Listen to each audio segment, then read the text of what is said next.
Daniel 8:25b.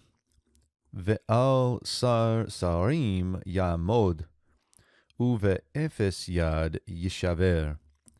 So here we have the rest of verse 25, and we get, notice this, and against the prince of the princes, against the prince of princes. Here we have the all as being adversative against, and I think this vav, you'll see this in some English translations, you get something like a superlative, and even against the prince of princes he will stand. Or we've seen Ahmad here refer to rise up, or he will arise against the prince of princes. Now, Steinman sees prince of princes here as a Christological referent, and I think that could be the case. If you remember back to 8:11, we have this term, the Sar Hatzava, the prince of the hosts, the prince of the armies of the Lord, something like that.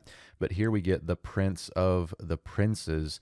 This little horn will stand up against him. The verb that we have here is a call imperfect third masculine singular. We mentioned the verbal root already was ayin mem dalet.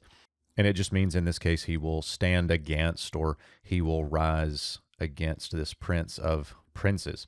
Then we get, and in the ephes, the end or the extremity, Halot says something like the nothingness of hand. Now we've seen hand before as a reference to power, and I think if we put this in opposition to the previous part of the verse, let me go back here and highlight this for you, and he will make successful deceit by his hand, right there, by his hand, something like by his power, but now in the nothingness of a hand. So in other words, not by human power, is how we should understand that.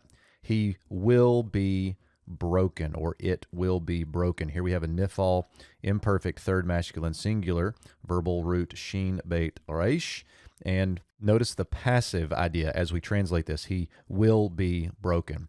I think the idea here is not that not that there won't be some kind of battle, not that there won't be some sort of human or earthly way that Antiochus dies. Most people take this as a reference to Antiochus, but it means that ultimately behind that is no human power. God is the one directing these events of history, which is a major theme through all of Daniel.